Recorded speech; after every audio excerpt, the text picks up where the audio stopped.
What's going on, everybody, and welcome to another episode of TNC Reacts. Today is Tuesday Thoughts, and we're going to be talking about how pain is real.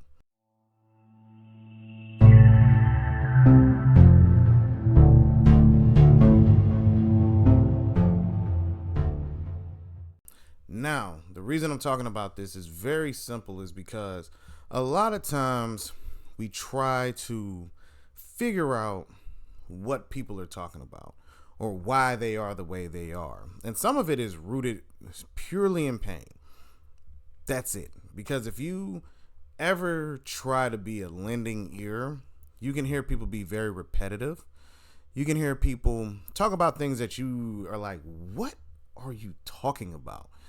But realistically, they're trying to convey information, but they don't know how to word it. And I'm a person that does go to bars. I'm a person that likes, mingling with people, having conversations, because every day you learn something new. You can learn it from the most average person on the street to the person that's making billions of dollars. It doesn't matter, because every person's experiences are never the same, depending on what way of life you grew up in. Now, there are some roads where they meet, paths where they meet, where you can be like, oh, I can understand you because of these things. But certain pains that people go through, I will probably never experience, because I didn't have those experiences when I was younger, and things vice versa that I've been through, some people may never be able to understand. But I had a couple of conversations this evening that were pretty interesting, and other nights and stuff like that, where you'll listen to people, and one particular individual, he kept saying, "You understand me, don't you?" And I'd be like, "Yeah, I understand what you're saying." He was like, "No, you don't." And I was like, "Okay." And I just kept listening to him speak. And his thing was being misunderstood. And he was harping on it so much, where I was like, okay, this is where your pain level is. You probably grew up not being understood. Because one thing he wanted to keep iterating is that he's one of the realest people that you'll ever meet. I'm real. I'm one of the realest people you'll ever meet. Now, this is not race based. This is just a white guy that was talking to me. And because when people hear I'm the realest person you ever know, they always think about a rapper or something like that, somebody black. This is not the case. But he just kept reiterating this statement. And I was like, what is it? And why is it that he wants me to understand that he's real? And I'm like, maybe it's just because people don't understand what he's saying when he says it the first time, and he probably has to explain himself, like, no, let me explain this, and people don't understand what he's trying to explain. And I think that goes across the board, because some people, their pain shows differently. Some people try to hide it. They isolate themselves from family, loved ones, friends, whatever. If they're going through something that's painful to them, they might just disappear, and then they call you out the blue like, hey, what's going on? And you're like, hey man, how you been? And sometimes they just want to hear that, instead of being like, man, you ain't called me, you ain't talked to me. They don't want to be ridiculed for disappearing. They just want someone to understand and just say, how have you been? Those words matter. And other people try to drink their pain away. They'll drink thinking that it's gonna disappear, but when they wake up, they're dealing with it. But what they don't understand is when they drink and they get thrown in a game, now all of a sudden they're just word vomiting, and they're not using their right mind, and they're trying to explain something to someone else who has no idea what they're going through. And those are some people. You might see some people drink and then start crying. Man, why that person crying? Why every time they get drunk, they just be crying? They ruin the fun. Well, because these are not happy people. They're in pain, and they're trying to be happy, and they think this might do it, but it doesn't do it. Some people use harder drugs to try to escape from these things. You also see other people, they just submerge themselves in work, become workaholics. Like I said, isolation. The focus becomes something that may not work for them.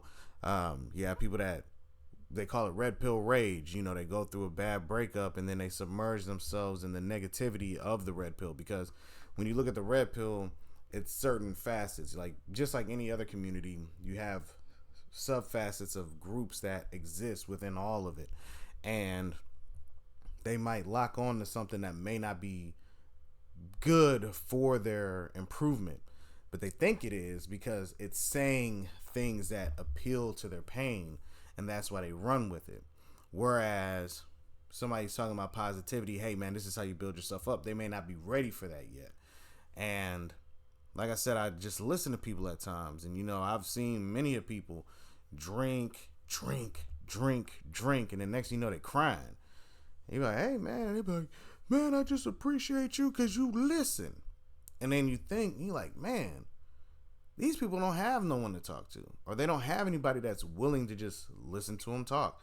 And there may not be anything crazy. They may not talk about anything, but just because they know in that moment they're being heard, touches them somewhere, you know, in their heart or in their mind, and it can break them down. And, you know, sometimes as people, because of whether it's social media, because it's whatever that exists, because of technology, we've lost the aspect of communicating with one another, and people get lost in whatever's happening. That's why I always say it's very important to find things for yourself to improve on, things for yourself to better yourself, things for you to find enjoyment outside of other people, and also with the enhancements that you may need, either drinking, smoking, whatever. You have to find things that can make you laugh and enjoy just your own company.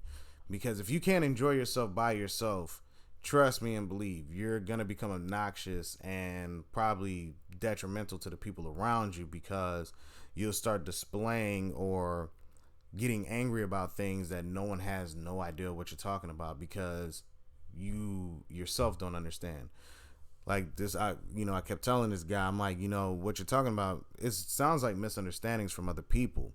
He was like, yeah, man, they don't understand me. And then somebody cracked a joke, and then he got instantly angry about it. He just wanted to show how real he was. And I'm like, just relax. And he just couldn't do it. And I just watched him, and and I was like, that dude's in pain. And then I was watching other people around talking. I'm like, those people are in pain. All of these people that are trying, because the people weren't laughing.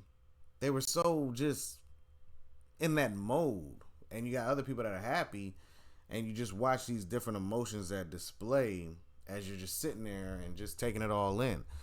So I would say this: if you know people, if they disappear and they come back, just be like, how have you been? I think that's a good starting point to make people realize that they're being noticed, because a lot of people go unseen, and most of the time that we start seeing them is after they pass. And I think we got to break that mold where we only see people after they're gone. You know, I get it, and we all get it, and we all have to understand that life happens, because a lot of us think that we're the main character in everybody's lives, that they need to be talking to us at all times, you know, and that's not the reality of everybody's lives. You live, you wake up, you go to work, and you're constantly doing this grind of life. The same way you're doing it, everybody else is doing it. Not everybody can call everybody. Not everybody has the time to do it. Yes, people try to make time, or they may think about you. I even learned recently that when people send memes to you, that's a form of communication now in days, because they sent you the meme because they were thinking about you. Oh, this person will enjoy this, or this is something that made me think about them, so let me send this to them.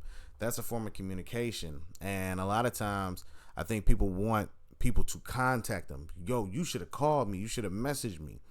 We got to stop looking at it from a negative aspect. Be like, hey, yo, I like that. Thank you. I appreciate that. Something of that matter. Or maybe call them after they send it if they can answer, and be like, yo, I saw that, man. That was dope. Boo, boo, boo. That was funny. I appreciate it. So on and so forth. That might make them feel better. I know this video ran a little longer, but we have to understand that pain exists in everybody. And, you know, people don't know how to communicate. People don't know how to display it. Some people don't know or have the ability yet to go get help to get it fixed. Your job is not to save them, though. Your job in those moments is be like, hey, how you doing? Okay, cool. Nice talking to you, man. I hope everything go. Hey, be safe. Just speak some love and energy into them, and hey, leave it at that. Because your job is not to help people because you didn't train for it, but just show love where you can. But let me know what y'all think about this down in the comments section, and be on the lookout for more videos. All right, everybody. Peace.